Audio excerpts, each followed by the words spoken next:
Soy Sofía. Tengo 34 años. Soy profesora de instituto en Madrid. Y hace 3 semanas, desperté en la cama de un hospital, incapaz de moverme o hablar, pero podía oírlo todo, cada susurro, cada mentira, cada traición. Y lo que oí planear a mi marido y a su amante, mientras estaban de pie junto a mi cuerpo moribundo, lo cambiaría todo.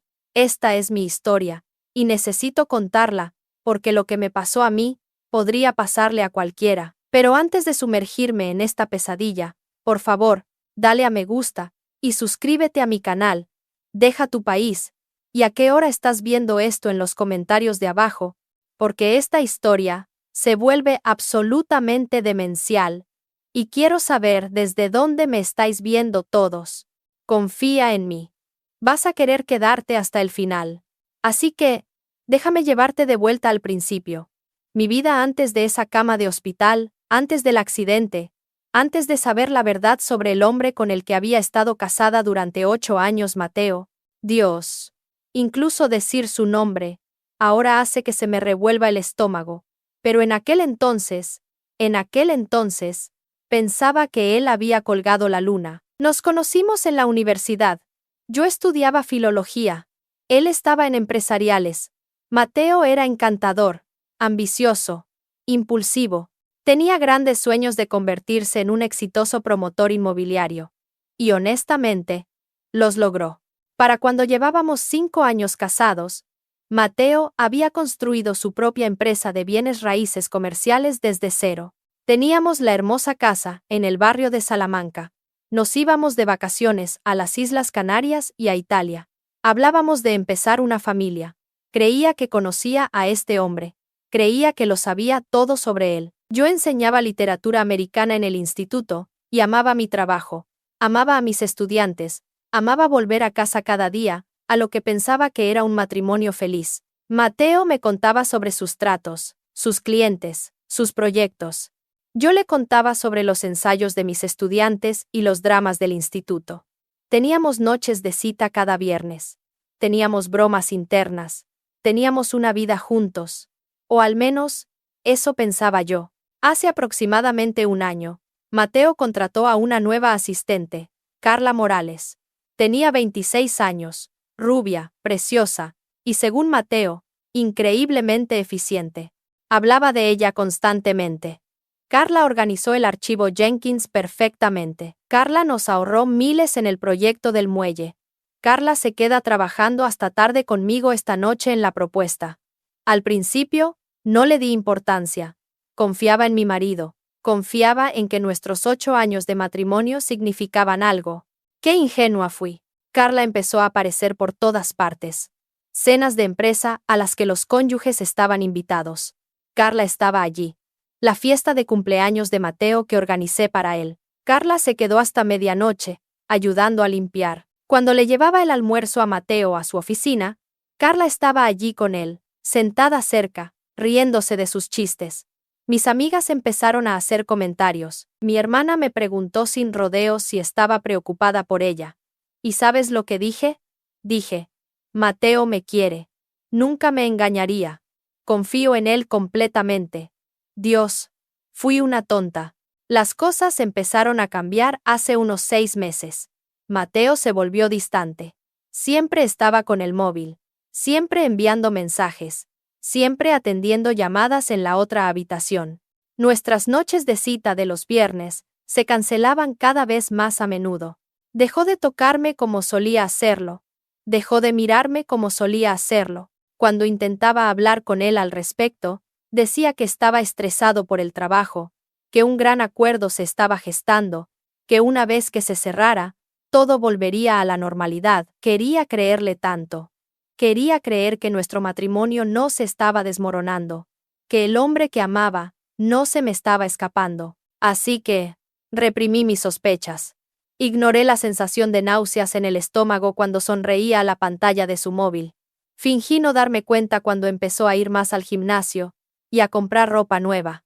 Me dije a mí misma que estaba siendo paranoica, que estaba siendo insegura, que todo estaba bien, pero en el fondo, lo sabía. Una parte de mí sabía que mi matrimonio era una mentira. Simplemente no quería enfrentarlo. Entonces llegó la noche, que lo cambió todo. El 15 de octubre. Nunca olvidaré esa fecha. Conducía a casa, después de una reunión de padres y profesores que se alargó. Llovía. Típico clima de octubre en Madrid. Estaba en la M30 en dirección oeste hacia casa. La carretera estaba resbaladiza. La visibilidad era pobre, pero había conducido esa ruta 1000 veces.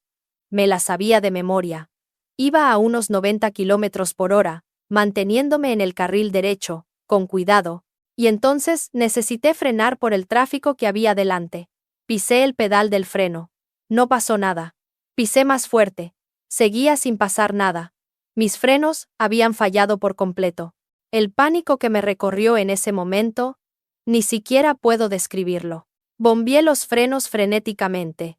Nada. Intenté reducir la marcha, pero iba demasiado rápido. Había un camión delante de mí, las luces de freno brillando rojas a través de la lluvia. Iba a chocar contra él. Giré el volante bruscamente hacia la derecha, intentando llegar al arcén, pero corregí en exceso sobre la carretera mojada. Mi coche dio un trompo. Recuerdo la sensación repugnante de perder el control. El mundo girando a mi alrededor. El sonido de mis propios gritos. Y luego el impacto. Mi coche se estrelló contra la barrera de hormigón a 90 kilómetros por hora. Los airbags se desplegaron, pero no fue suficiente. El lado del conductor de mi coche se arrugó como el papel. Después de eso, todo se volvió negro. Lo siguiente que recuerdo es despertar. Pero despertar no es el término correcto. Me volví consciente. Eso es más preciso. Me di cuenta de que existía, de que estaba en algún lugar, de que algo me había pasado, pero no podía moverme, no podía hablar, ni siquiera podía abrir los ojos al principio. Podía oír máquinas pitando, podía oír voces a mi alrededor, podía sentir algo en mi garganta que me dificultaba respirar, pero no podía hacer nada al respecto. Terror ni siquiera empieza a describir lo que sentí. Imagina ser consciente, pero estar atrapado dentro de tu propio cuerpo, incapaz de gritar, incapaz de pedir ayuda, incapaz siquiera de hacer saber a alguien que estás consciente. Es un tipo especial de infierno que no le desearía a mi peor enemigo. Bueno, quizás a mi peor enemigo, quizás a Mateo y Carla. Descubrí más tarde que había estado en coma durante 3 días después del accidente. Múltiples costillas rotas, pulmón colapsado, traumatismo cráneoencefálico severo, pelvis fracturada, hemorragia interna. Los médicos tuvieron que operarme de urgencia solo para mantenerme con vida. Cuando finalmente recuperé la conciencia, tenía lo que se llama síndrome de enclaustramiento, una rara condición neurológica en la que estás plenamente consciente y alerta, pero casi completamente paralizado. No puedes moverte, no puedes hablar, a veces ni siquiera puedes parpadear, pero tu mente está completamente intacta. Puedes oírlo todo, entenderlo todo, sentirlo todo. Los médicos no sabían que estaba consciente. Pensaban que estaba en estado vegetativo. Hablaban de mí como si no estuviera allí. Discutían mi pronóstico en términos clínicos mientras estaban de pie junto a mi cama. Actividad cerebral mínima. Improbable que recupere la conciencia. Si despierta, es probable un daño cerebral severo. La calidad de vida estaría gravemente comprometida. Y Mateo. Mateo interpretó al marido devastado perfectamente. Estuvo junto a mi cama constantemente esos primeros días, o eso me dijeron las enfermeras más tarde, sosteniendo mi mano, hablándome, llorando, diciéndome cuánto me amaba, cómo no podía perderme, cómo tenía que luchar para volver a él. ¡Qué actuación! Debería haber ganado un Oscar. Fue al 4.º día cuando oí su voz por primera vez. Carla. En mi habitación del hospital con mi marido. ¿Cómo está?, preguntó Carla. Su voz suave, preocupada, interpretando a la empleada preocupada. Supongo. ¿Sin cambios?, dijo Mateo, y pude oír la tensión en su voz. Pero no la tensión del duelo, la tensión de la impaciencia. Lo siento mucho, Mateo, dijo Carla. Esto debe ser muy duro para ti. Hubo una pausa, y entonces lo sentí. La presión en mi cama cambiando, alguien sentándose a mi lado, y luego, la voz de Mateo más cerca ahora. más cerca de ella. Sé que esto suena terrible, dijo en voz baja. Pero una parte de mí se pregunta si no sería mejor si simplemente no despertara. Mi corazón se habría parado si no estuviera ya conectado a máquinas. ¿Oí eso bien? ¿Acababa de decir mi marido que deseaba que no despertara? No digas eso, susurró Carla. Pero había algo en su voz, algo que no era del todo convincente. Quiero decir, mírala, continuó Mateo. Incluso si despierta, el médico dijo que tendría un daño cerebral severo. Ya no sería Sofía. Necesitaría cuidados las 24 horas del día. Sería cruel mantenerla viva así. Quería gritar. Quería agitarme en la cama. Quería agarrarlo por el cuello y hacerle mirarme y ver que seguía aquí. Seguía siendo yo. Seguía viva y consciente. Pero no podía mover ni un solo músculo. Estaba atrapada escuchando a mi marido discutir por qué sería mejor si yo muriera. ¿Cuándo crees? Empezó Carla, y luego se detuvo. ¿Cuándo creo qué? Preguntó Mateo. Otra pausa. Luego, la voz de Carla aún más baja. ¿Cuándo crees que te dejarán tomar la decisión sobre el soporte vital? ¡Oh Dios! ¡Oh Dios! Estaban hablando de desenchufarme, de matarme. Mi propio marido y su amante estaban de pie junto a mi cama discutiendo acabar con mi vida. El médico dijo que si no hay mejoría en 2 semanas, hablarán conmigo sobre las opciones, dijo Mateo. Probablemente recomendarán trasladarla a un centro de cuidados a largo plazo. Pero yo tengo el poder notarial médico. Puedo tomar la decisión de dejarla ir en paz.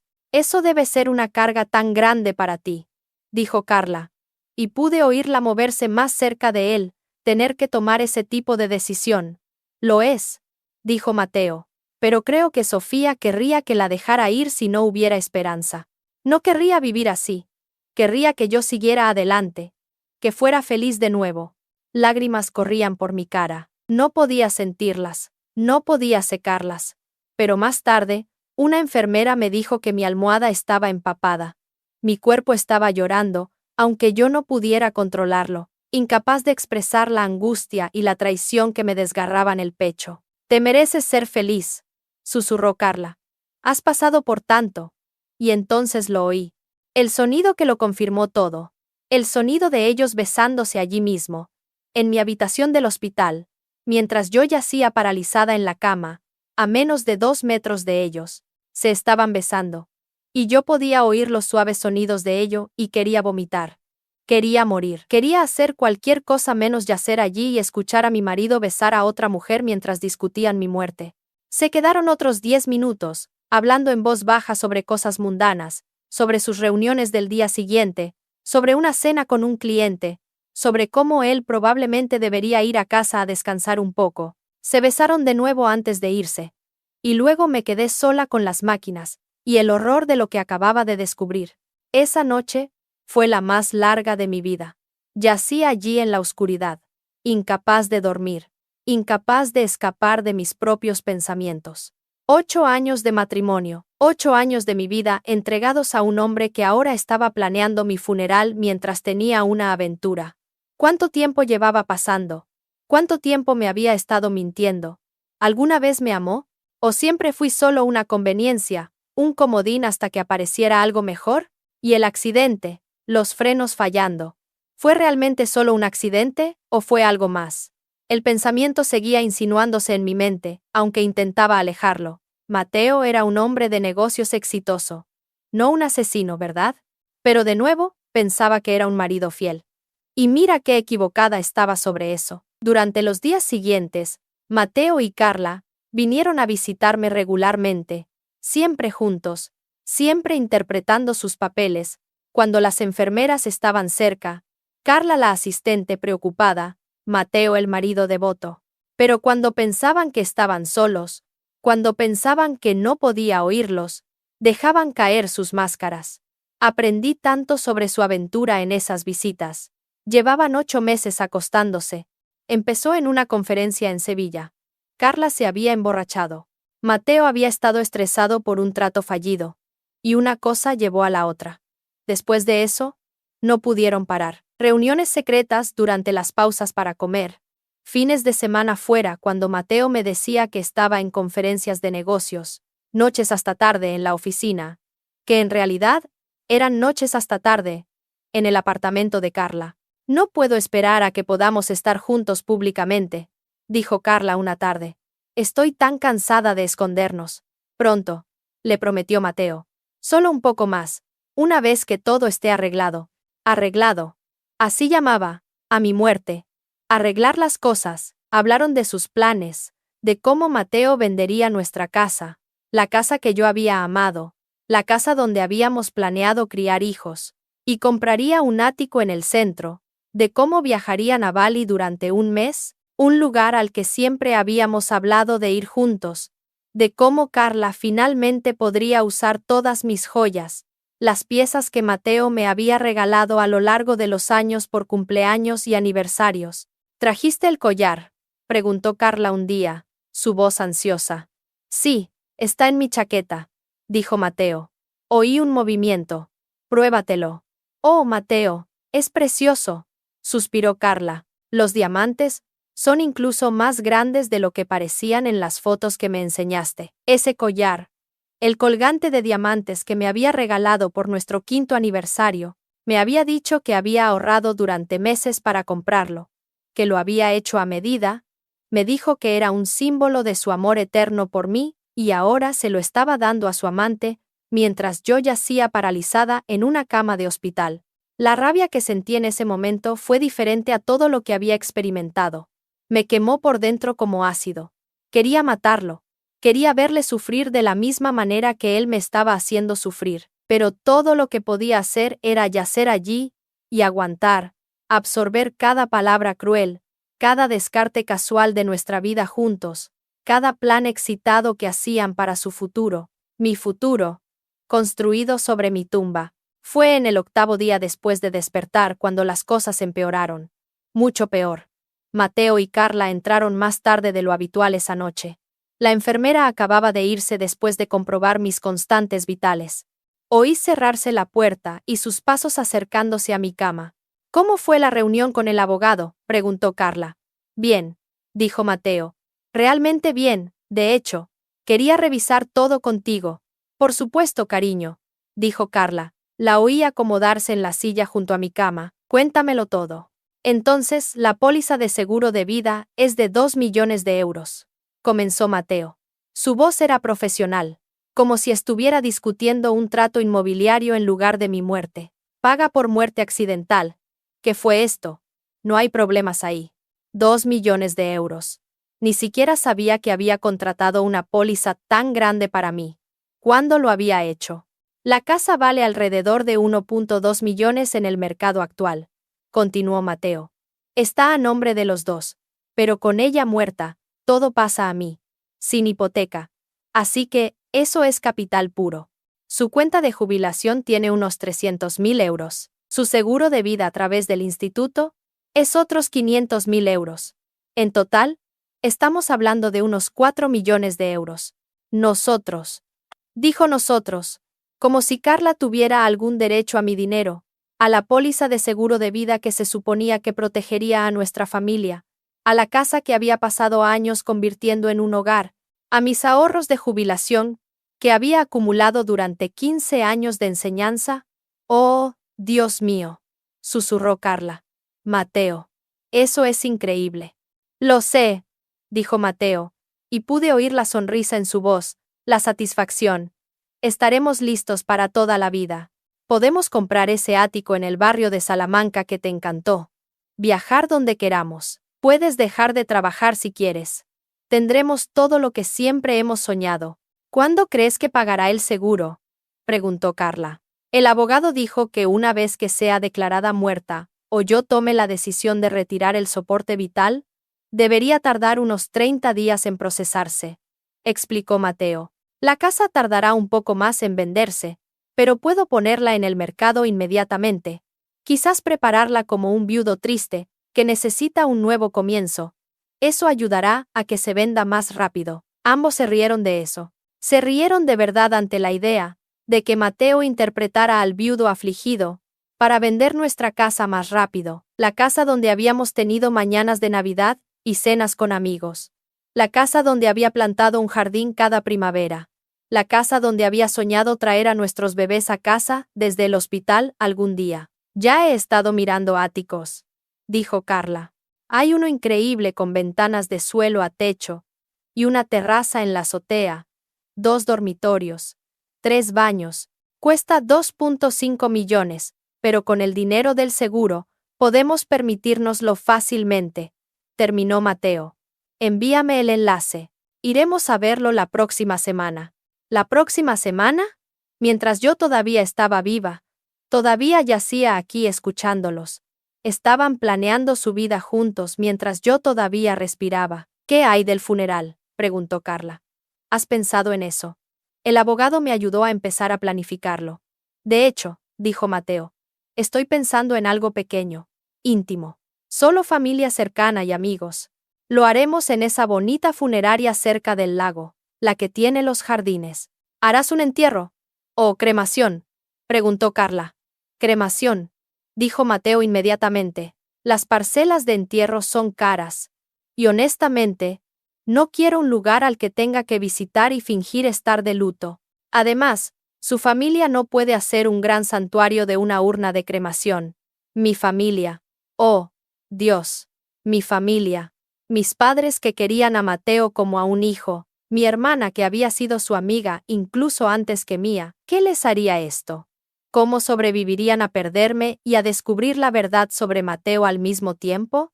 Tiene sentido, asintió Carla. ¿Qué hay de sus cosas, su ropa y joyas y demás? Donaré la mayor parte de la ropa, dijo Mateo. Guardaré las joyas para ti. Los muebles podemos venderlos con la casa, o quedarnos con lo que queramos para el nuevo lugar. El resto simplemente me desharé de él. Quiero un nuevo comienzo. Sin recordatorios. Sin recordatorios. Eso es todo lo que yo era para él ahora. Un recordatorio del que deshacerse. No su esposa.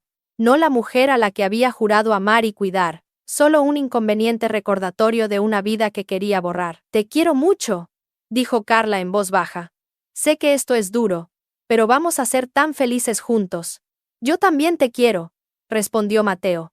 Y honestamente, una parte de mí está aliviada. Iba a tener que divorciarme de ella eventualmente, y de esta manera es mucho más limpio. Sin dividir bienes, sin pensión alimenticia, sin drama. El accidente fue casi conveniente. Conveniente. Llamó a mi accidente conveniente. El accidente que me dejó paralizada y atrapada en mi propio cuerpo. El accidente que me destrozó la pelvis y me rompió las costillas y me colapsó el pulmón. Conveniente. Y entonces, Carla dijo las palabras que lo cambiaron todo.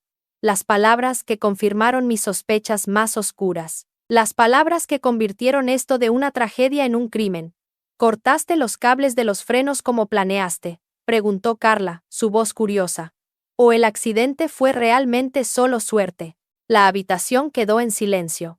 Los únicos sonidos eran los pitidos de mis monitores, y mi propia respiración irregular a través del ventilador. Mi mente estaba gritando. Gritando tan fuerte que pensé que seguramente alguien podría oírlo. Intentó matarme. Mateo intentó matarme. Esto no fue un accidente. Cortó los cables de mis frenos. Me envió a esa autopista lluviosa sabiendo que mis frenos fallarían. Intentó asesinarme por dinero del seguro.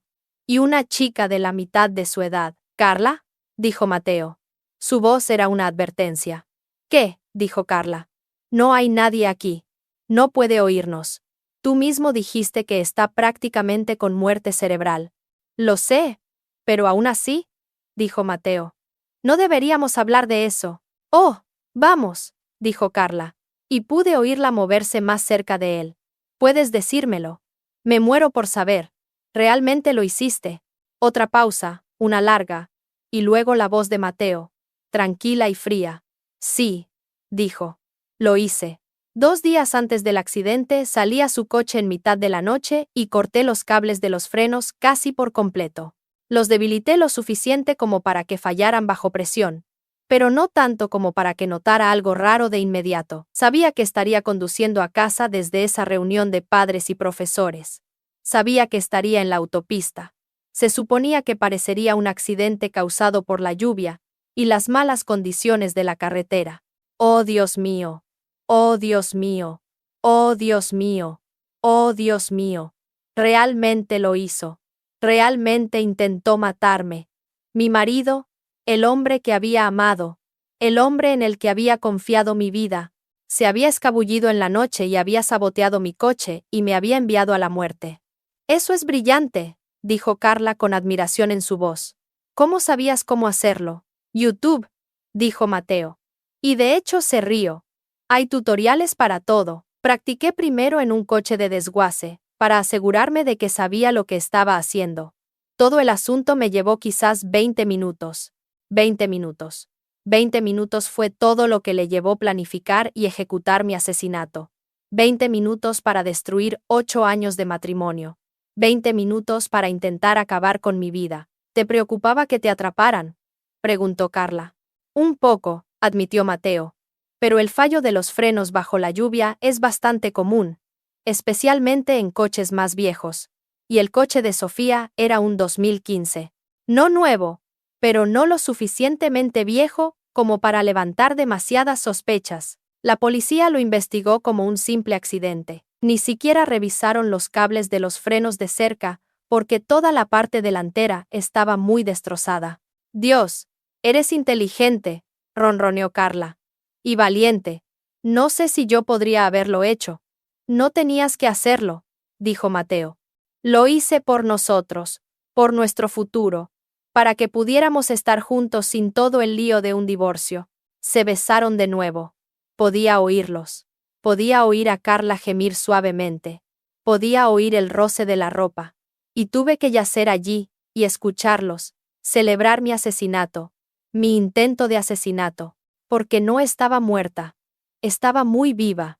Y ahora sabía la verdad. La rabia y el dolor que sentí en ese momento estaban más allá de toda descripción, más allá de cualquier cosa que hubiera sentido antes. Era un huracán aullante y estridente dentro de mi pecho. Quería destrozarlo con mis propias manos. Quería hacerle sentir cada ápice del dolor que me había causado.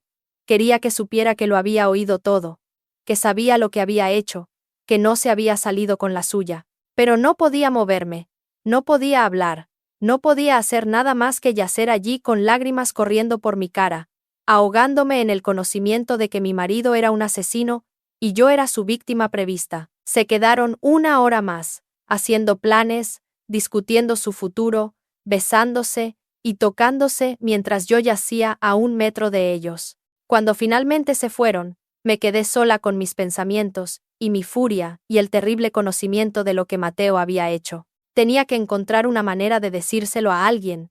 Tenía que encontrar una manera de hacerles entender que seguía aquí, seguía consciente, seguía alerta. Pero, ¿cómo? ¿Cómo podía comunicarme cuando no podía moverme ni hablar, cuando todos pensaban que estaba en estado vegetativo? La respuesta llegó al día siguiente, y su nombre era Elena. Elena Sánchez. Era enfermera en la UCI. Era joven, quizás 30 años, con ojos amables y un tacto gentil. Me había estado cuidando desde que me trasladaron de cuidados intensivos, y siempre me hablaba mientras trabajaba, a diferencia de las otras enfermeras, que me trataban como un objeto que mantener. Elena me trataba como a una persona. Buenos días, Sofía, dijo mientras entraba esa mañana. ¿Cómo estamos hoy? Vamos a comprobar tus constantes vitales y a asearte. Vale. Se movió por la habitación eficientemente, comprobando las máquinas, ajustando mi vía intravenosa, tomando notas en su tableta, y luego se inclinó cerca para aspirar el tubo del ventilador en mi garganta, un procedimiento rutinario que sucedía varias veces al día. Esto podría ser un poco incómodo, me advirtió. Como siempre hacía. Solo intenta relajarte. Y entonces se dio cuenta. Vi cómo sus ojos se abrían de par en par mientras me miraba la cara. Sofía, dijo, su voz insegura. ¿Estás llorando? Lo estaba. Estaba llorando de nuevo. Las lágrimas que no podía controlar. No podía parar. La única forma que tenía mi cuerpo de expresar el tormento que estaba experimentando. Oh, cariño, dijo Elena suavemente, buscando un pañuelo para secarme la cara con delicadeza. Sé que esto debe ser muy aterrador para ti. Donde quiera que estés. Si pudiera haberme reído amargamente, lo habría hecho. Donde quiera que estuviera, estaba aquí mismo en este infierno, escuchándolo todo, sintiéndolo todo, incapaz de hacer nada al respecto. Elena terminó de limpiarme la cara y volvió a su trabajo, pero pude ver que me miraba de vez en cuando, con una expresión pensativa en su rostro. Estaba pensando en algo. Fue más tarde esa tarde cuando volvió. Durante sus rondas habituales, hizo sus comprobaciones habituales, y luego hizo algo diferente. Acercó una silla a mi cama, y se sentó, mirando directamente mi cara. Sofía, dijo en voz baja, voy a preguntarte algo, y sé que esto puede sonar loco, pero ¿puedes oírme? Si puedes entender lo que estoy diciendo, intenta parpadear solo una vez. ¿Puedes hacer eso? ¿Podía parpadear? Nunca lo había intentado. Había estado atrapada en este cuerpo durante más de una semana, paralizada, incapaz de moverme. Pero quizás podía controlar mis párpados. Quizás ese diminuto músculo todavía funcionaba. Enfoqué todo lo que tenía en mi párpado derecho. Cada gramo de concentración, cada ápice de fuerza que me quedaba. Parpadea, parpadea, maldita sea, parpadea. Y lo sentí. El movimiento más diminuto. Mi párpado se agitó ligeramente. «Oh, Dios mío», susurró Elena. Su mano voló a su boca. «Oh, Dios mío. Sofía, puedes oírme, ¿verdad? Hazlo de nuevo. Parpadea si puedes entenderme». Lo hice de nuevo. Enfoqué todo en ese único movimiento diminuto. Mi párpado se agitó. Una vez más. Los ojos de Elena se llenaron de lágrimas. «Oh, Dios mío», dijo de nuevo. «Estás ahí dentro. Estás consciente. Has estado consciente todo este tiempo». Se levantó rápidamente, mirando a su alrededor como si no supiera qué hacer. «Necesito ir a buscar al médico. Necesito decírselo». No, no. No podía decírselo todavía. No mientras Mateo todavía tuviera el poder notarial médico. No mientras él todavía pudiera tomar la decisión de desenchufarme. Necesitaba contarle la verdad a Elena primero. Necesitaba que supiera lo que Mateo había hecho. Pero, ¿cómo podía comunicar eso? ¿Cómo podía decírselo solo con parpadeos? Elena debió ver el pánico en mis ojos porque se volvió a sentar. «Espera», dijo, «estás asustada. Parpadea una vez para sí, dos para no. Parpadee una vez. Sí. Dios. Sí». Estaba aterrorizada. «Vale», dijo Elena, pensando. «Tienes dolor». 2 parpadeos. El dolor físico podía soportarlo. Era el dolor emocional lo que me estaba matando. «¿Pasa algo malo?», preguntó Elena. «¿Un parpadeo?» Sí. Todo estaba mal. Elena se mordió el labio, claramente intentando averiguar cómo ayudarme. «Voy a conseguir una tabla de letras», dijo. «Llevará tiempo, pero podemos deletrear palabras. Puedes mover los ojos a izquierda y derecha». Lo intenté. Enfoqué todo en mover mis ojos hacia la izquierda. Se movieron apenas, luego hacia la derecha. Otro pequeño movimiento. «Perfecto», dijo Elena levantándose. «Vuelvo enseguida». «No te preocupes, Sofía. Vamos a averiguar esto». Se fue de la habitación, y me quedé sola con una diminuta chispa de esperanza por primera vez desde que desperté. Elena sabía que estaba consciente. Iba a ayudarme. Quizás, solo quizás, podría contarle a alguien la verdad sobre Mateo. Elena volvió 20 minutos después, con una hoja de papel impresa. El alfabeto estaba dispuesto en una cuadrícula con las letras agrupadas por frecuencia de uso. La sostuvo donde podía verla. «Vale», dijo. «Esto va a ser lento, pero funcionará. Voy a señalar diferentes secciones. Y tú parpadeas cuando esté señalando la sección con la letra que quieres. Luego, lo reduciremos. ¿Lista?» Empezamos el minucioso proceso. Elena señalaba una sección de letras. Yo parpadeaba cuando llegaba a la sección correcta. Ella lo reducía letra por letra. Tardamos casi una hora en deletrear la primera palabra. Peligro. El rostro de Elena palideció. «¿Estás en peligro?», preguntó. «¿De qué? ¿De quién?» «Marido». «¿Tu marido?», preguntó Elena, la confusión y el horror mezclándose en su voz. «Mateo, pero si ha estado aquí todos los días, parece tan devoto de ti. Me habría reído si hubiera podido». ¿Devoto? Claro. Devoto de cobrar mi seguro de vida. Continuamos deletreando. Llevó horas. Elena tenía que irse a ver a otros pacientes y volver, pero lentamente, letra por dolorosa letra, le conté todo. Sobre la aventura, sobre los planes para mi funeral, sobre el dinero, y finalmente sobre lo que había oído preguntar a Carla, y lo que Mateo había admitido, es L, C, O, R, T, O, M, I, S, F, R, E, N, O, S. Elena se recostó en su silla, con el rostro blanco. Intentó matarte, susurró. Oh, Dios mío, Sofía. Intentó asesinarte por dinero del seguro. Un parpadeo. Sí. Y le oíste confesarlo, a él y a su amante. Un parpadeo. ¿Cuándo vuelven a visitarte?, preguntó Elena. Deletreé T, A, N, O, C, H. Elena miró el reloj. Ya eran las 6 de la tarde. Mateo y Carla solían venir sobre las 7. Vale, dijo Elena, su voz adoptando un tono decidido. Vale, te creo, Sofía. Y vamos a atraparlos. Voy a grabarlos.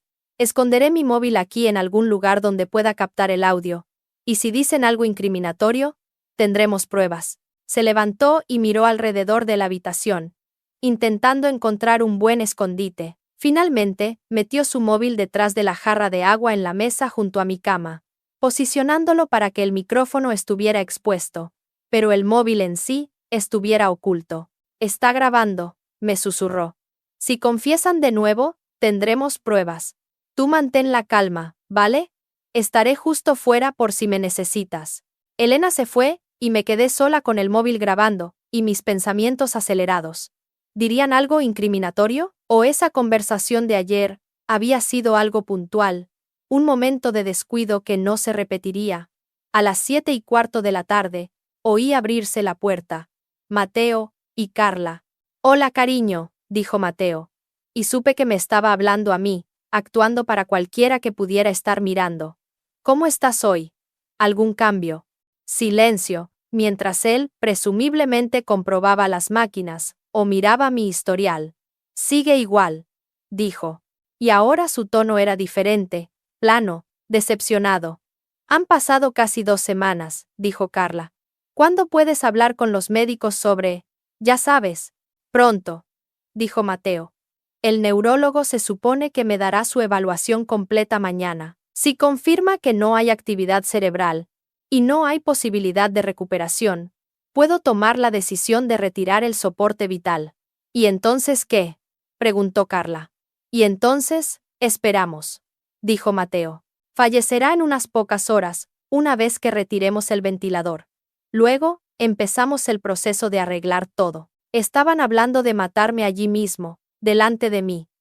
Estaban discutiendo casualmente retirar las máquinas que me mantenían con vida. Y no tenían ni idea de que podía oír cada palabra, que el móvil de Elena estaba grabando cada palabra. No puedo esperar a empezar nuestra vida juntos, dijo Carla. Empezarla de verdad, sin escondernos. Yo tampoco, dijo Mateo. ¿Sabes en qué estaba pensando? Después del funeral, después de que todo esté arreglado, deberíamos hacer un viaje a algún lugar tropical, Bali, o las Maldivas, simplemente alejarnos de todo. ¿Con su dinero del seguro?, preguntó Carla. Y de hecho, soltó una risita. Soltó una risita mientras discutía gastar el dinero de mi muerte. ¿Por qué no?, dijo Mateo. No lo va a necesitar. Más vale que lo disfrutemos. Hubo silencio por un momento. Luego Carla habló de nuevo, su voz más baja. ¿Alguna vez te sientes culpable?, preguntó. ¿Por lo que hiciste? Mi ritmo cardíaco se disparó. El monitor pitando más rápido. Vamos, Mateo. Confiesa de nuevo. Admite lo que hiciste. Culpable, dijo Mateo. En realidad no, quiero decir. No es que quisiera hacerle daño, pero nuestro matrimonio estaba acabado. Me estaba frenando. De esta manera, es simplemente más limpio. Ella no sufre un divorcio. Yo no pierdo la mitad de mis bienes. Y tú y yo podemos estar juntos. Es mejor para todos. Pero la mataste, dijo Carla. O lo intentaste. Eso no te molesta en absoluto. Dilo, pensé. Di que cortaste los cables de los frenos. Admítelo en voz alta una vez más. Mira, dijo Mateo, su voz endureciéndose. Ya hemos hablado de esto. Lo hecho está. Los cables de los frenos ya estaban bastante gastados. Yo solo los ayudé un poco. No es como si le hubiera disparado o algo así. Fue rápido, casi indoloro. Probablemente apenas supo lo que estaba pasando antes del accidente. Ahí estaba. No tan explícito como antes, pero lo suficientemente cerca. Había admitido haber manipulado mis frenos, haber causado el accidente, haber intentado matarme. Tienes razón, dijo Carla. Lo siento. No sé por qué me estoy poniendo rara con esto. Es solo estar aquí dentro con ella así, da grima. No tenemos que quedarnos mucho, dijo Mateo. Solo lo suficiente para parecer preocupados, si alguien pregunta. Luego podemos volver a tu casa. Se quedaron otros 10 minutos, hablando de cosas mundanas. Una reunión con un cliente, una película que Carla quería ver. ¿Qué iban a cenar? Solo una pareja normal teniendo una conversación normal, excepto que estaban de pie sobre el cuerpo de la mujer que uno de ellos había intentado asesinar. Cuando finalmente se fueron, quería sollozar de alivio. Lo teníamos. El móvil de Elena lo había grabado todo. La admisión de Mateo sobre ayudar a los cables de mis frenos. Su discusión casual sobre mi muerte, y cómo gastarían mi dinero del seguro. Todo estaba en esa grabación. Elena volvió 5 minutos después de que se fueran. Agarró su móvil y se puso auriculares, escuchando la grabación. Observé su rostro pasar por una gama de emociones. Conmoción, asco, horror, ira. Cuando terminó, me miró con lágrimas en los ojos. Lo siento mucho, dijo. Siento mucho que esto te haya pasado. Pero los tenemos ahora, Sofía. Lo tenemos todo en esta grabación. Voy a llamar a la policía y a tu familia. Nos aseguraremos de que Mateo pague por lo que te hizo. Un parpadeo. Sí. Gracias a Dios. Sí. Pero primero, dijo Elena. Necesito hablar con el médico. Tienes síndrome de enclaustramiento, Sofía. Estás plenamente consciente. Tu cerebro está bien. Simplemente no puedes moverte. Los médicos necesitan saber esto inmediatamente porque cambia todo sobre tu cuidado y tu pronóstico. Y más importante, significa que Mateo no puede tomar ninguna decisión sobre retirar el soporte vital. Eres una paciente consciente. Tienes derechos. Elena se fue a buscar al neurólogo, y me quedé sola con el alivio abrumador de finalmente ser escuchada, de finalmente tener a alguien que sabía la verdad, que me creía, que iba a ayudarme. El doctor Ferrer, el neurólogo, entró con Elena 20 minutos después. Era un hombre de mediana edad con cabello entrecano y ojos inteligentes. Elena debía haberle puesto al corriente, porque vino directo a mi cama con una linterna y esa tabla de letras. Sofía, dijo suavemente. La enfermera Sánchez me dice que te has estado comunicando con ella, que puedes oírnos y entendernos. Voy a hacer algunas pruebas, ¿vale? Solo sigue mis instrucciones lo mejor que puedas. Realizó una serie de pruebas. Me pidió que parpadeara bajo orden, que moviera mis ojos en diferentes direcciones, que parpadeara una vez para sí, y 2 para no a varias preguntas. Cada diminuto movimiento que podía hacer parecía emocionarlo más. Asombroso, seguía diciendo. Absolutamente asombroso. Síndrome de enclaustramiento clásico. Plena conciencia. Plena función cognitiva. Pero parálisis casi completa excepto por el movimiento ocular vertical y el parpadeo. Se volvió hacia Elena. Esto lo cambia todo. Necesitamos hacer un estudio neurológico completo inmediatamente. Y necesitamos notificar a su familia. ¿Lo sabe su marido? No, dijo Elena firmemente. Y tenemos que hablar de eso en privado. El doctor Ferrer pareció confundido pero asintió. Sofía, voy a salir un momento con la enfermera Sánchez. Volvemos enseguida. Se fueron. Y pude oír sus voces ahogadas en el pasillo. Elena le estaba contando todo, sobre la aventura, sobre el plan de retirar el soporte vital, sobre la grabación, sobre la confesión de Mateo de que había cortado los cables de mis frenos. Cuando volvieron a entrar, el rostro del doctor Ferrer era grave. Me miró con una mezcla de compasión y horror. Sofía, dijo. He escuchado la grabación. Voy a llamar a la policía ahora mismo. Y voy a llamar a tu lista de contactos de emergencia para encontrar a un familiar que no sea tu marido. ¿A quién debemos llamar? Mi hermana. Necesitaba a mi hermana. Elena me ayudó a deletrear su nombre y número usando la tabla de letras A-I-S-A-B-E-L. Y luego el número de teléfono, dígito por doloroso dígito. El doctor Ferrer hizo la llamada. No podía oír lo que Isabel decía al otro lado, pero oí su parte de la conversación. Señorita Sánchez, soy el doctor Ferrer del Hospital Universitario de La Paz. La llamo por su hermana Sofía. Sí, está estable. De hecho, por eso llamo. Sofía ha recuperado la conciencia. Necesito que venga al hospital inmediatamente. Ha habido un acontecimiento, y necesitamos hablar con usted en persona. No, por favor no llame a Mateo. Esto es muy importante. Venga sola. Y no le diga a nadie más que viene, especialmente no a Mateo. Entiendo que esto suene extraño, pero le prometo que le explicaré todo cuando llegue aquí. ¿Qué tan pronto puede estar aquí? Aparentemente, Isabel dijo que estaría allí en 30 minutos porque el doctor Ferrer le dio las gracias y colgó. Luego llamó a la policía. Sí, necesito denunciar un intento de asesinato, dijo al teléfono.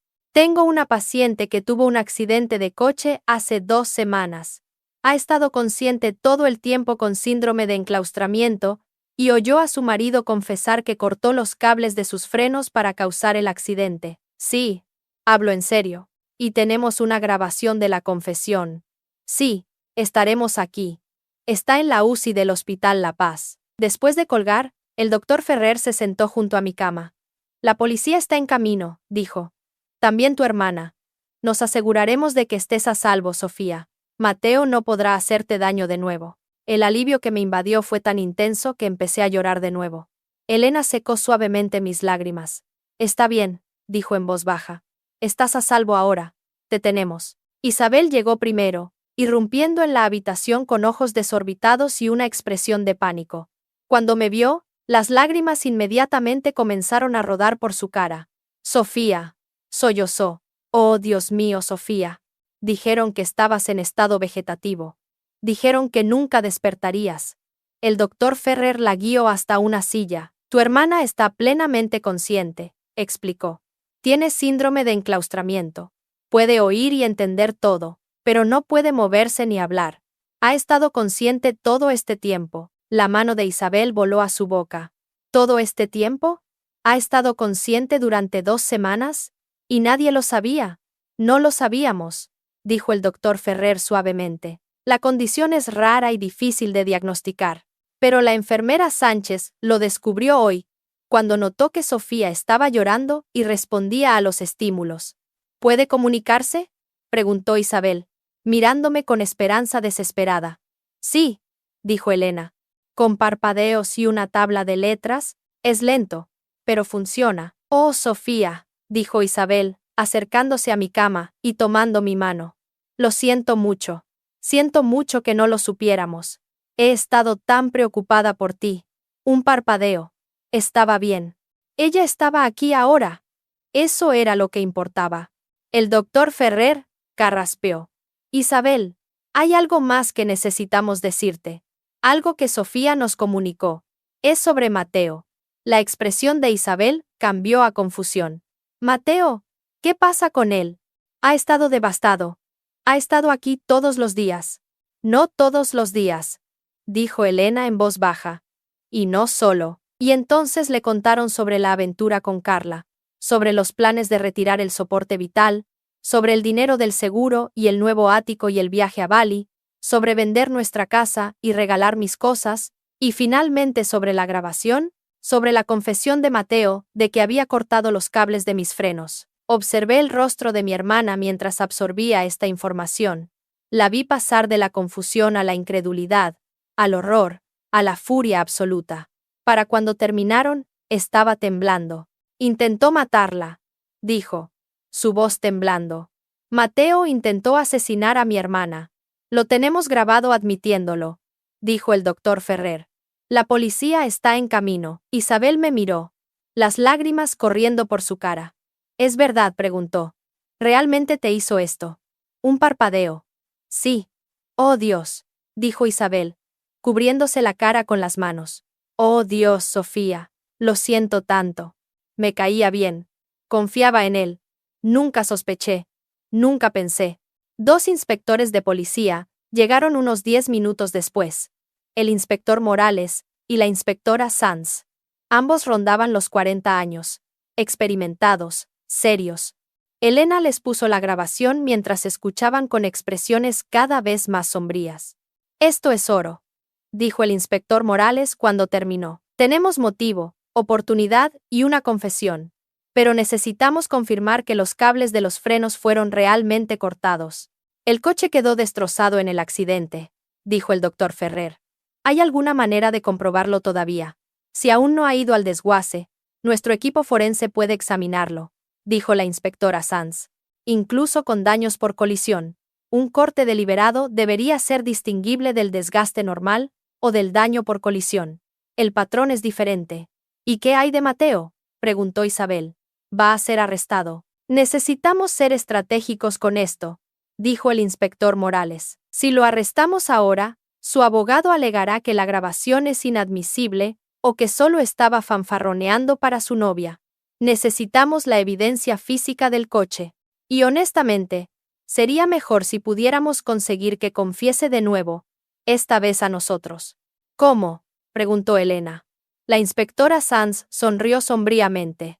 Preparamos una trampa. Dejamos que Mateo piense que todo sigue según el plan.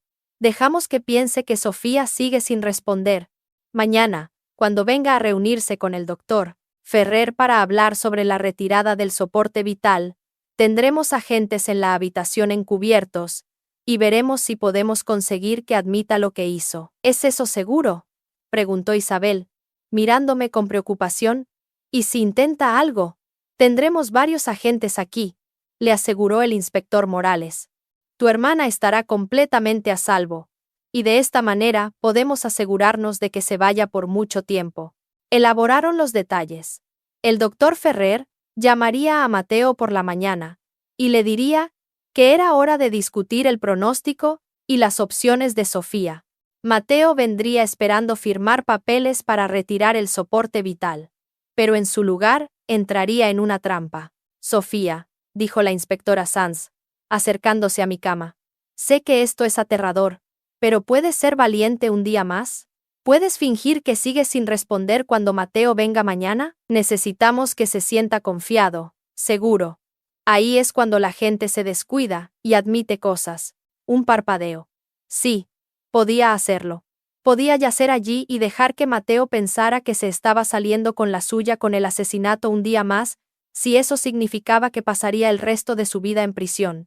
Eres increíblemente valiente, dijo la inspectora Sanz. Vamos a conseguir justicia para ti. Te lo prometo. Isabel se quedó conmigo esa noche.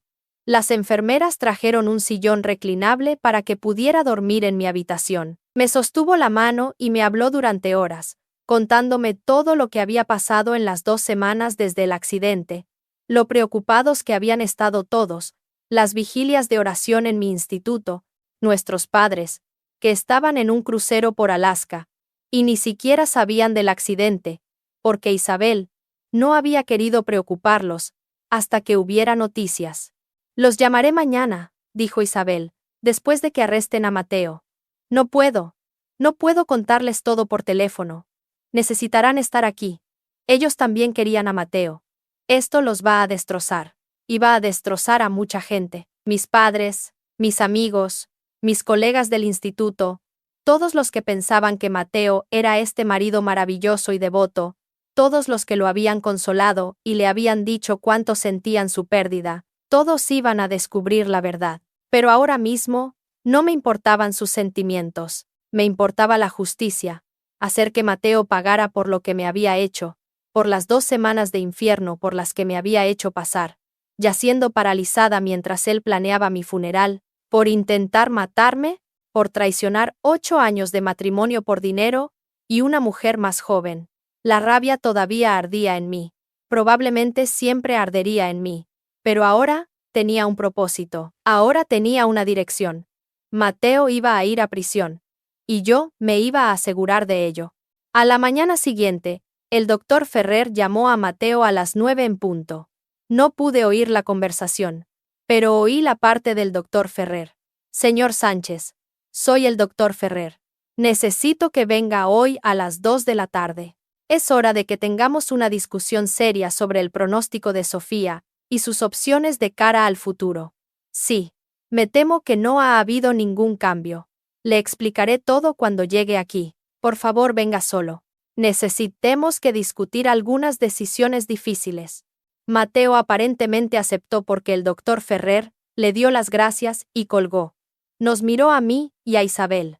Viene a las 2, dijo. La policía estará aquí a la 1:30 para prepararse. Esas horas se arrastraron. Isabel me sostuvo la mano. Elena entraba y salía, comprobando mi estado, ofreciendo ánimo. Los inspectores llegaron a la 1:30 como prometieron, junto con 2 agentes uniformados que esperarían fuera de la habitación. El inspector Morales y la inspectora Sanz se posicionaron cerca de la puerta donde pudieran observar, pero no serían inmediatamente visibles para Mateo cuando entrara. Le pusieron un pequeño dispositivo de grabación en el bolsillo de la bata al doctor Ferrer, otro en el uniforme de Elena. No corrían riesgos. Todo lo que Mateo dijera sería grabado desde múltiples fuentes. A las 2:05, Isabel me besó la frente. «Puedes hacerlo», susurró. «Solo quédate quieta, mantén la calma, deja que se ahorque solo». Salió de la habitación a regañadientes, yendo a esperar con los agentes uniformados en el pasillo. Solo seríamos yo, el doctor Ferrer, Elena y los 2 inspectores escondidos cerca de la puerta cuando Mateo llegara. A las 2:03 de la tarde, oí sus pasos en el pasillo. Oí su voz agradeciendo a una enfermera por las indicaciones.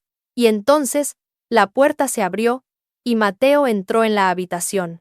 Parecía cansado, estresado, tenía ojeras oscuras bajo los ojos. Bien, esperaba que no estuviera durmiendo bien. Esperaba que la culpa lo estuviera devorando, aunque lo dudaba. Mateo había demostrado ser un psicópata. Probablemente solo había estado estresado por llevar a cabo su plan. «Doctor Ferrer», dijo Mateo, estrechando la mano del médico. «Gracias por recibirme». «Por supuesto», dijo el doctor Ferrer. «Por favor, siéntese. Necesitamos discutir la condición de Sofía». Mateo se sentó en la silla junto a mi cama, la misma silla en la que se había sentado Carla cuando discutieron comprar un ático con mi dinero del seguro. Me miró con lo que estoy segura. Pensó que era una expresión triste. «¿Cómo está?», preguntó. «No ha habido ningún cambio», dijo el doctor Ferrer. «He realizado pruebas neurológicas exhaustivas. Los escáneres muestran una actividad cerebral mínima. No responde a los estímulos. En mi opinión profesional, está en un estado vegetativo persistente, sin probabilidad de recuperación». Quería gritar ante la mentira. Quería abrir los ojos y mostrarle a Mateo que estaba muy consciente, muy viva, muy a punto de destruirlo. Pero me quedé quieta. Mantuve mi respiración regular. Me hice la muerta como el cadáver que él quería que fuera. «Ya veo», dijo Mateo en voz baja. «Así que, ¿cuáles son mis opciones?» «Usted tiene el poder notarial médico», dijo el doctor Ferrer, «lo que significa que puede tomar la decisión sobre continuar el soporte vital o retirarlo. Si retiramos el ventilador, Sofía fallecerá en unas pocas horas. Sería pacífico. No sentiría ningún dolor». «¿Y usted cree que esa es la decisión correcta?», preguntó Mateo. «Dejarla ir». «Dilo», pensé. «Di que me quieres muerta. Dales una razón para sospechar». «Creo que es su decisión», dijo el doctor Ferrer, con cuidado. «Pero puedo decirle que su calidad de vida, incluso si despertara milagrosamente, estaría gravemente comprometida. Necesitaría cuidados las 24 horas. Probablemente, tendría un deterioro cognitivo significativo. No sería la Sofía que usted conoció». Mateo asintió lentamente. «Sofía y yo hablamos de esto una vez», dijo. «Hace años. Me dijo que nunca querría que la mantuvieran viva con máquinas, que si algo así sucedía, querría que la dejaran ir con dignidad». Mentiroso. Nunca habíamos tenido esa conversación. Nunca le había dicho nada parecido. Se lo estaba inventando para justificar matarme. ¿Lo tiene por escrito?, preguntó el doctor Ferrer. ¿Un testamento vital o directivas anticipadas? No, dijo Mateo. Fue solo una conversación. Pero sé lo que ella querría. Y honestamente, verla así durante las últimas 2 semanas ha sido una tortura para ambos. Creo que es hora de dejarla ir. ¿Estás seguro?, presionó el doctor Ferrer. Esta es una decisión permanente.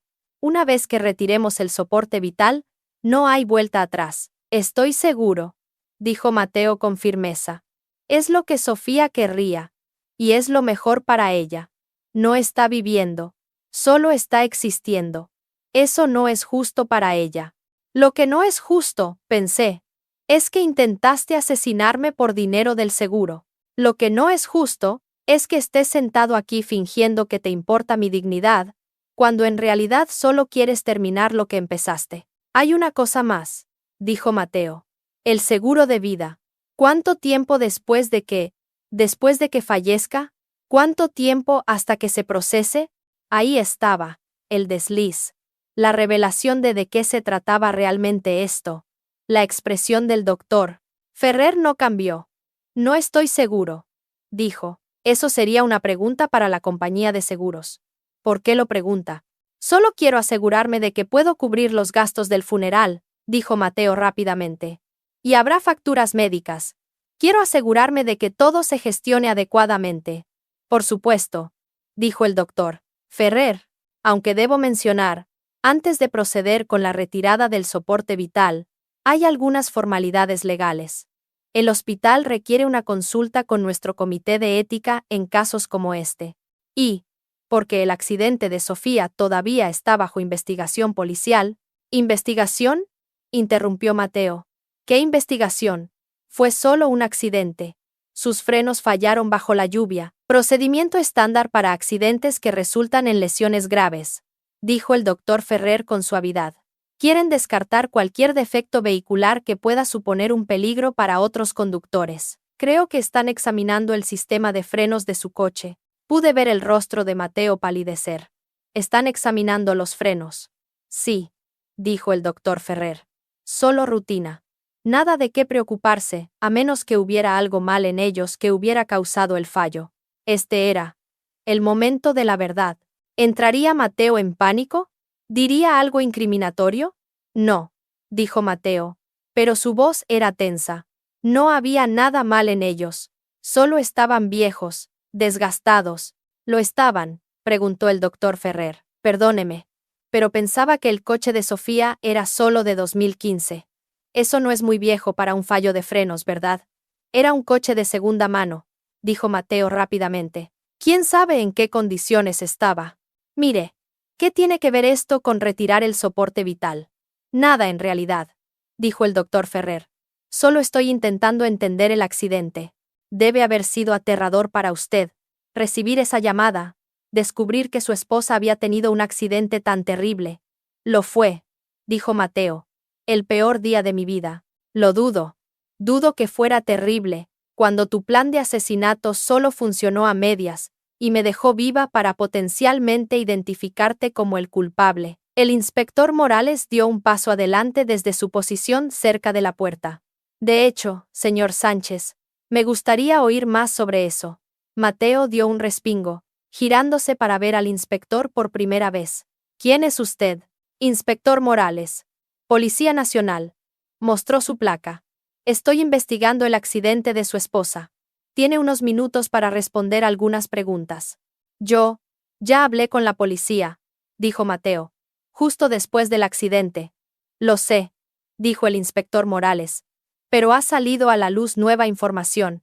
Por ejemplo, sabía que el fallo del cable de freno en un vehículo de 2015 es extremadamente raro, especialmente en un coche que ha sido mantenido regularmente, y el coche de Sofía recibía mantenimiento regularmente, ¿verdad? Usted lo llevaba a cambiar el aceite cada pocos meses. ¿Yo? Sí, creo que sí, tartamudeó Mateo. ¿Cree que sí?, presionó el inspector Morales. ¿No lo recuerda? Porque según los registros de mantenimiento de su concesionario, el coche acababa de pasar la revisión 3 semanas antes del accidente. ¿Todo estaba bien?, incluidos los frenos. Mateo se levantó. No sé qué está insinuando, pero no tengo que responder a estas preguntas. Si quiere hablar conmigo, puede contactar a mi abogado. Tiene razón, dijo el inspector Morales. Pero pensé que querría ayudarnos a averiguar qué le pasó a su esposa. A menos que ya sepa lo que pasó. Por supuesto que no lo sé, dijo Mateo, su voz elevándose. Sus frenos fallaron. Eso es lo que pasó. Fue un accidente. Lo fue, dijo la inspectora Sanz, dando un paso adelante también.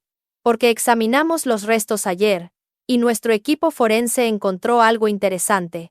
Los cables de los frenos no estaban simplemente desgastados, fueron cortados deliberadamente, parcialmente seccionados para que fallaran bajo presión. Alguien saboteó el coche de su esposa, señor Sánchez. Alguien intentó matarla. El rostro de Mateo pasó de pálido a ceniciento. Eso es imposible. ¿Quién querría hacerle daño a Sofía? Es profesora. Todo el mundo la quiere. Eso es lo que estamos intentando averiguar, dijo el inspector Morales. ¿Quién tenía acceso a su coche? ¿Quién conocía su horario? ¿Quién se beneficiaría de su muerte? No lo sé, dijo Mateo.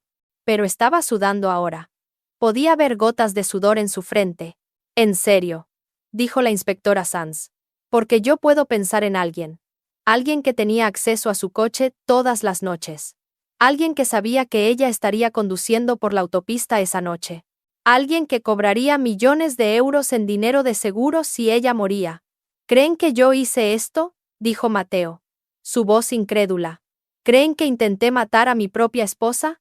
Eso es una locura. Amo a Sofía. He estado aquí todos los días rezando para que despierte. Lo ha estado, dijo el inspector Morales. Porque tenemos testigos que dicen que ha estado pasando la mayor parte de su tiempo aquí con su asistente, Carla Morales, y que los dos parecen muy cercanos. La mandíbula de Mateo se tensó. Carla es una colega, una amiga. Me ha estado apoyando en este momento difícil.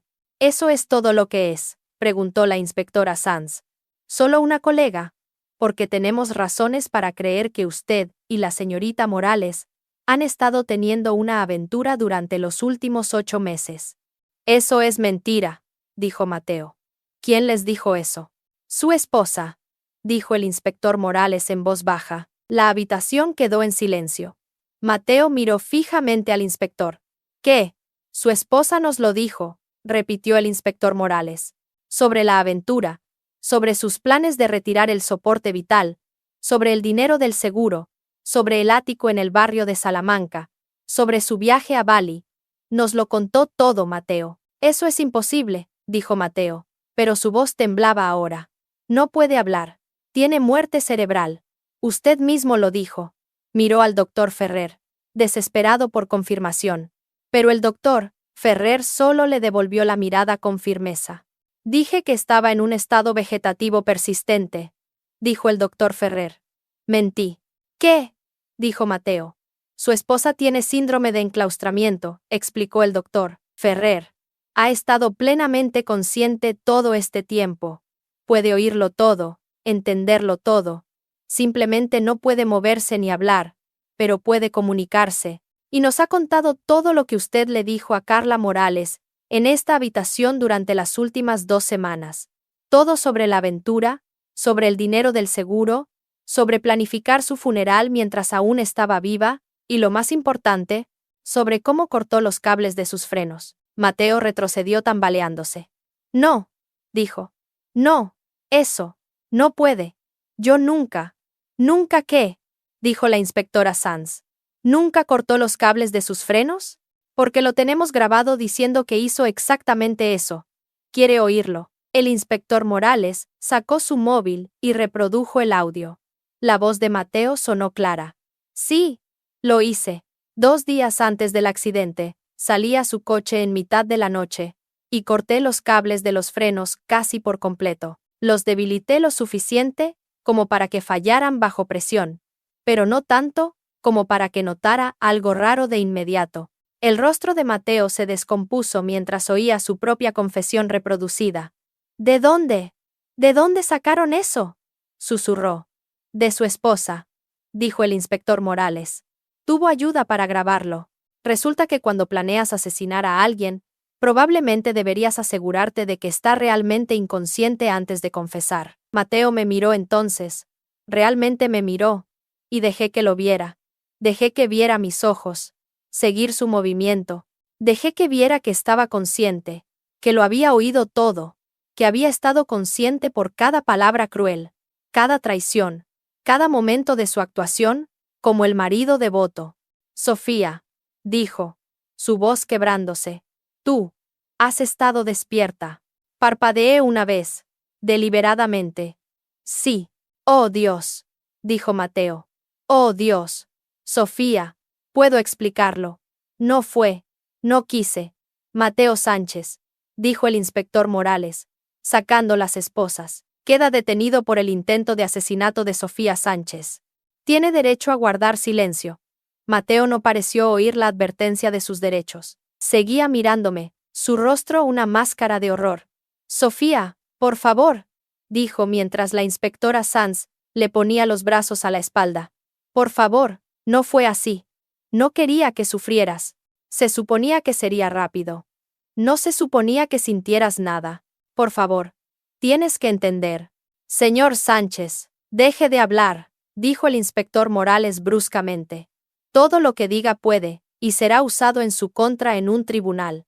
Pero Mateo no podía parar. Te quería, dijo. Lágrimas corriendo por su cara ahora. Realmente te quería, Sofía. Pero las cosas cambiaron. Yo cambié. Carla y yo, simplemente encajábamos. Y no podía permitirme un divorcio. El negocio se hundía. Necesitaba ese dinero del seguro. Necesitaba empezar de cero. Por favor, intenta entender. Lo sacaron de la habitación. Todavía hablando. Todavía intentando justificar lo que había hecho. Y yo, yacía allí en la cama viéndolo irse, sintiendo una satisfacción salvaje que nunca antes había sentido. Estaba atrapado. Iba a ir a prisión. Y yo, estaba viva para verlo.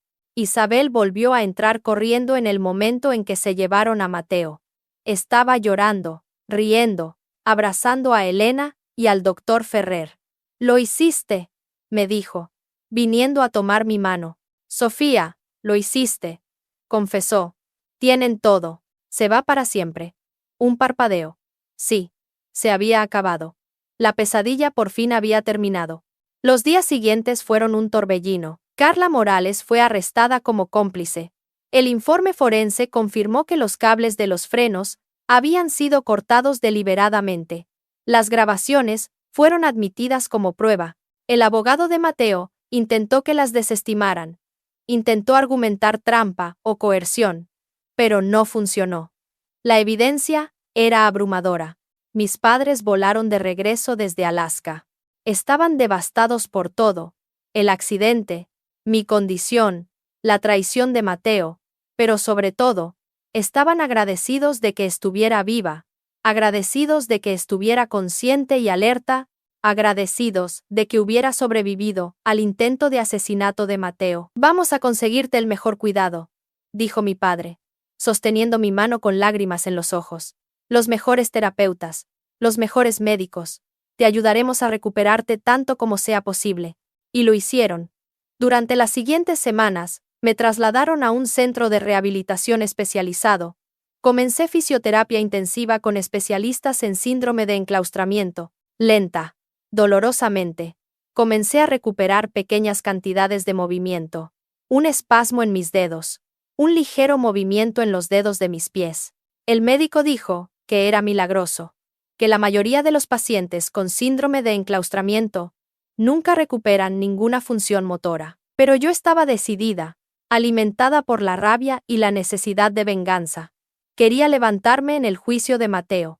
Quería mirarlo a los ojos y decirle exactamente por lo que me había hecho pasar. Quería que viera que no me había roto, que había sobrevivido a pesar de sus mejores esfuerzos.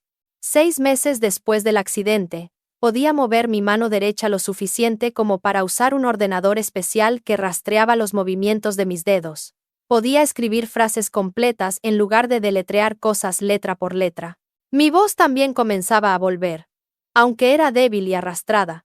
Pero era mi voz, mis palabras, y las iba a usar para enterrar a Mateo. El juicio tuvo lugar 8 meses después del accidente. Mateo se declaró no culpable, lo cual era una broma considerando todas las pruebas en su contra. Pero su abogado lo intentó de todos modos. Intentó argumentar que las grabaciones estaban sacadas de contexto, que Mateo había estado bajo estrés extremo, y solo se estaba desahogando con su novia, que nunca había cortado realmente los cables de los frenos. Pero los forenses fueron claros. Los cables de los frenos habían sido seccionados deliberadamente, y había imágenes de cámaras de seguridad del desguace que mostraban a Mateo visitándolo 3 semanas antes del accidente, el mismo desguace donde había admitido haber practicado en un coche chatarra. Testifiqué por enlace de vídeo desde el centro de rehabilitación. Con la ayuda de Isabel y mi ordenador de voz, le conté al jurado todo, cada momento de conciencia mientras estaba paralizada, cada palabra cruel que había oído, cada traición, cada momento de terror, cuando pensé que Mateo lograría matarme retirando el soporte vital. La sala del tribunal estaba en silencio cuando terminé. Varios miembros del jurado estaban llorando.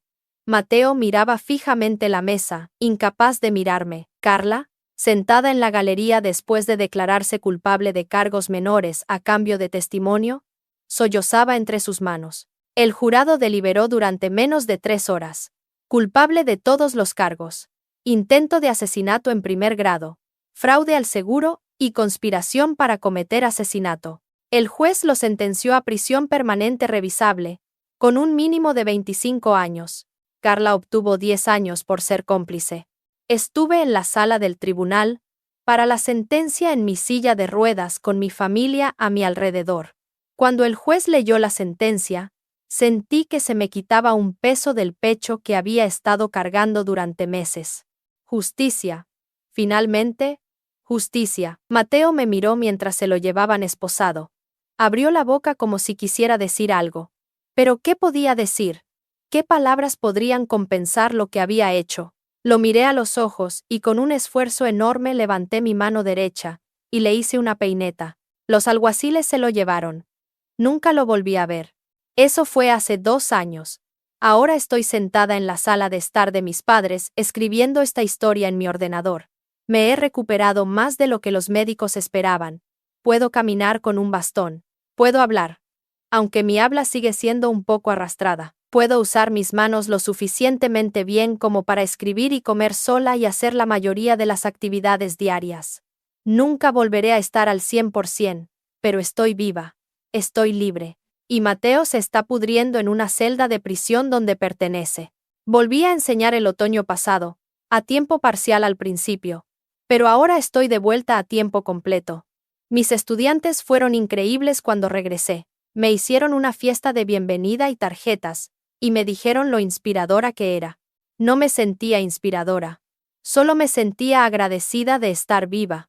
He estado yendo a terapia, trabajando el trauma de todo lo que pasó. La traición, el intento de asesinato, las 2 semanas de horror, yaciendo paralizada mientras mi marido planeaba mi muerte. No es fácil. Algunos días son más difíciles que otros, pero estoy sanando. Lenta, pero segura.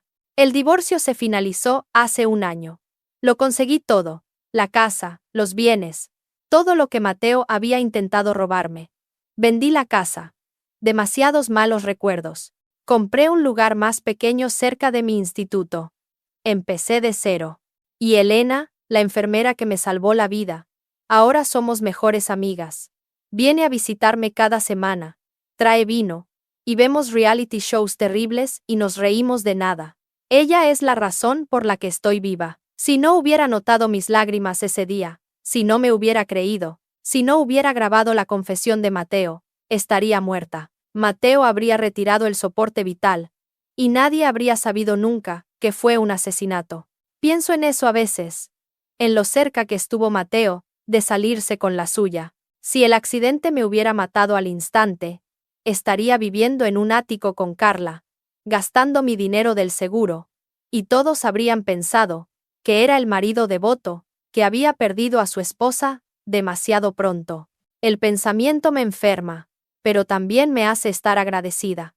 agradecida de haber sobrevivido, agradecida de que la verdad saliera a la luz, agradecida de que se hiciera justicia. La gente me pregunta si estoy enfadada, si odio a Mateo, y honestamente, no lo sé. Odiar es agotador, la rabia es agotadora. Pasé tantos meses consumida por ella, yaciendo en esa cama de hospital sin nada más que mi furia para hacerme compañía. Pero ahora solo estoy cansada. Cansada de pensar en él. Cansada de darle espacio en mi mente. Lo que Mateo hizo fue malvado, imperdonable. Intentó asesinarme por dinero. Traicionó 8 años de matrimonio sin pensarlo 2 veces. Se paró sobre la cama de mi hospital y planeó mi funeral mientras yo yacía allí consciente y alerta. No hay vuelta atrás de eso. Ni redención, ni perdón. Pero él no va a definir el resto de mi vida. Él no va a ser la historia que cuente.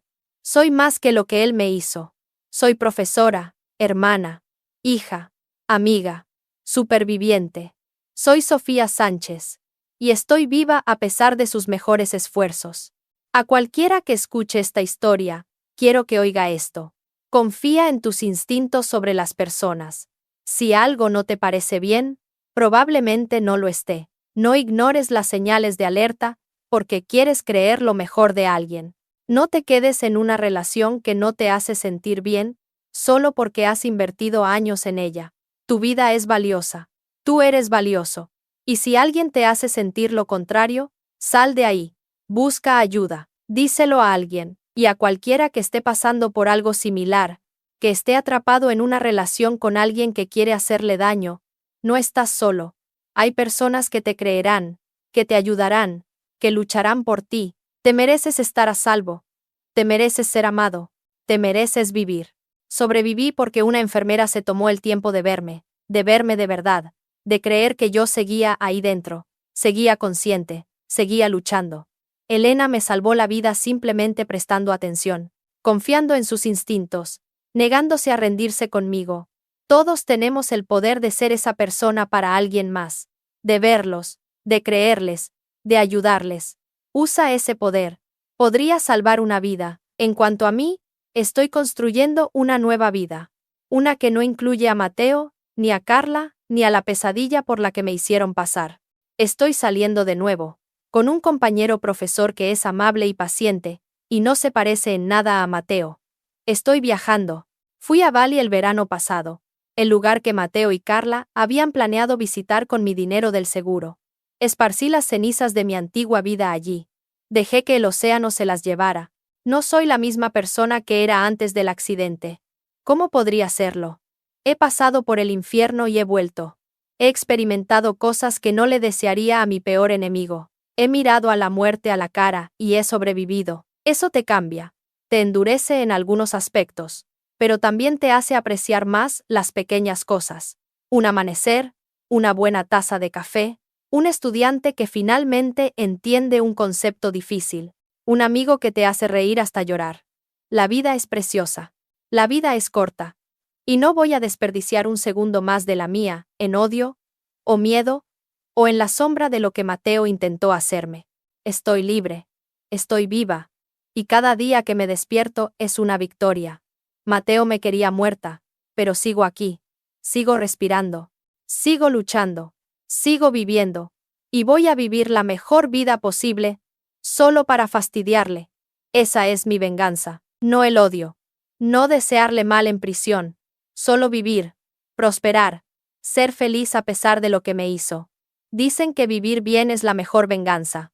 Planeo probar esa teoría a fondo. Y para Mateo, si alguna vez de alguna manera oyes esta historia desde cualquier celda en la que te estés pudriendo, espero que cada día te recuerden que fracasaste. Espero que yazcas despierto por la noche, sabiendo que estoy aquí fuera viviendo mi mejor vida, mientras tú estás atrapado tras las rejas. Espero que los otros reclusos sepan exactamente lo que hiciste, que intentaste asesinar a tu esposa por dinero del seguro como el cobarde que eres. Espero que tengas décadas para pensar en lo espectacularmente que tu plan salió mal, en cómo tu codicia y egoísmo te costaron todo, tu libertad, tu reputación, tu futuro.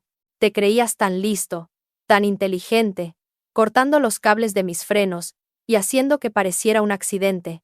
Pero me subestimaste. Subestimaste mi voluntad de sobrevivir. Subestimaste que a alguien le importaría lo suficiente como para notar que seguía consciente. Y, sobre todo, subestimaste lo estúpido que fuiste al confesar tu crimen mientras estabas de pie sobre mi cuerpo supuestamente inconsciente. Quiero que sepas que cada momento feliz que tengo de ahora en adelante es un testimonio de tu fracaso. Cada risa, cada amanecer que veo, cada estudiante al que enseño, cada vez que tomo la mano de alguien que realmente me quiere, cada aliento que tomo, es prueba de que no ganaste, no me rompiste, no me destruiste, solo me hiciste más fuerte. Carla también está en prisión, por si te lo preguntas. Lo último que supe es que se ha dado cuenta del error masivo que cometió: tirar su vida por la borda por un hombre casado que resultó ser un asesino. Me escribió una carta una vez intentando disculparse. La quemé sin leer más allá de la primera línea. No me importan sus disculpas. No me importan sus arrepentimientos. Ella tomó sus decisiones. Ahora le toca vivir con las consecuencias. Tu negocio colapsó, por cierto. Una vez que se corrió la voz sobre lo que hiciste, todos los clientes te dejaron. Tus socios te compraron tu parte por centavos. Tu reputación está destruida.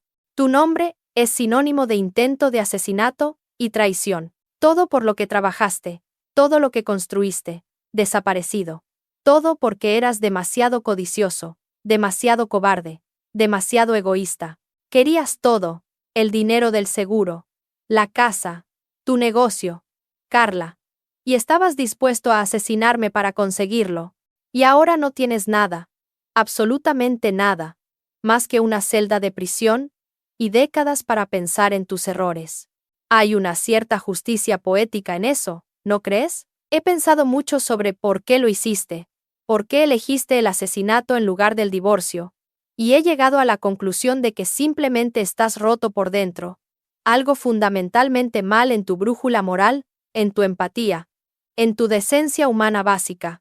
La gente normal no mira a su cónyuge de 8 años y piensa: debería matarla por dinero del seguro. La gente normal no sabotea el coche de alguien y la envía a su probable muerte. La gente normal no se para sobre la cama de hospital de su esposa moribunda y planea un funeral mientras besa a su amante. Tú no eres normal, Mateo. Eres un sociópata, un narcisista, un asesino en tu corazón, incluso si tu plan no tuvo éxito. Y me alegro de haberlo descubierto antes de que tuvieras otra oportunidad. Porque lo habrías intentado de nuevo, ¿verdad? Si hubiera sobrevivido al accidente, pero hubiera permanecido en ese estado vegetativo, habrías desenchufado, me habrías matado legalmente, y nadie lo habría cuestionado porque interpretaste tan bien al marido devoto. Pero subestimaste el síndrome de enclaustramiento. Subestimaste mi conciencia. Subestimaste la compasión y la atención al detalle de Elena. Subestimaste cuán a fondo tus propias palabras te condenarían. Y ahora estás pagando por ello. Bien. Espero que vivas una vida larga, Mateo. Espero que sobrevivas hasta una edad avanzada en esa prisión. No porque te desee bien, sino porque quiero que tengas tantos años como sea posible, para arrepentirte de lo que hiciste, para pensar en lo que perdiste, para imaginar la vida que podrías haber tenido si solo hubieras tomado decisiones diferentes. Cada año, en el aniversario del accidente, lo celebro. No el accidente en sí, sino mi supervivencia, mi victoria sobre ti. Me compro algo bonito. Hago algo que siempre he querido hacer. El año pasado, hice paracaidismo. Enfrenté mi miedo a las alturas y caí por el cielo con la sonrisa más grande en mi cara. Este año estoy planeando un viaje a Nueva Zelanda, viviendo mi vida al máximo, y cada año te despertarás en una celda, comerás comida de prisión, seguirás las reglas de la prisión, vivirás una vida de prisión, durante los próximos 25 años como mínimo, probablemente más, porque incluso, después de que seas elegible para la libertad condicional, estaré allí en cada audiencia, testificando, recordándole a la Junta exactamente lo que hiciste, asegurándome de que entiendan que sigues siendo un peligro.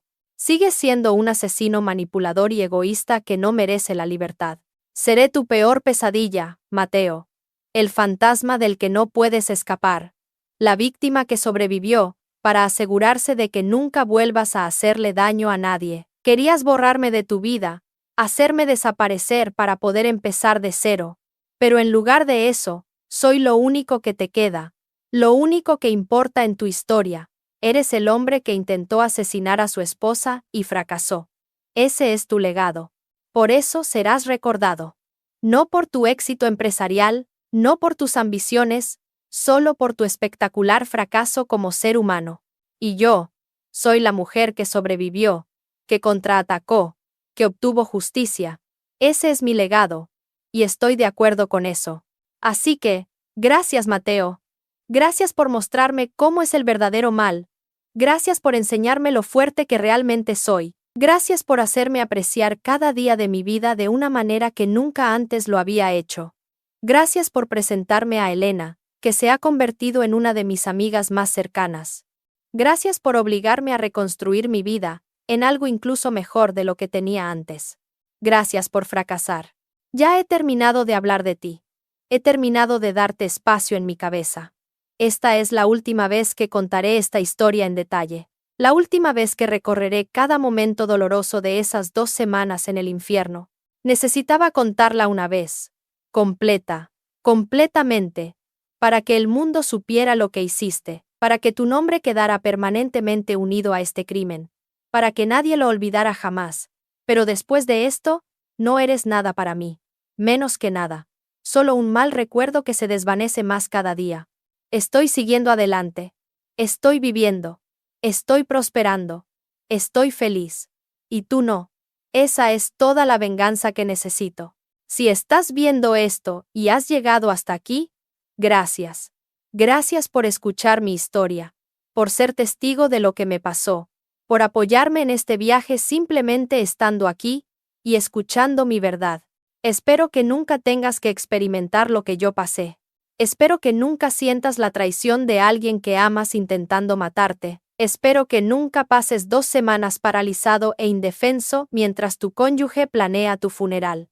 Pero si te pasa, si algo así te sucede alguna vez, por favor, sabe esto. Puedes sobrevivir. Eres lo suficientemente fuerte. Hay personas que te ayudarán, personas que te creerán, personas que lucharán por ti. No te rindas. Sigue luchando, sigue sobreviviendo, porque vivir bien realmente es la mejor venganza. Y con eso, me despido.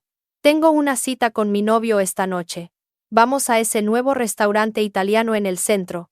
Mañana, enseñaré mi lección favorita del año a mis estudiantes. Este fin de semana, iré de excursión con Isabel y sus hijos. El próximo mes, asistiré a la boda de Elena como su dama de honor.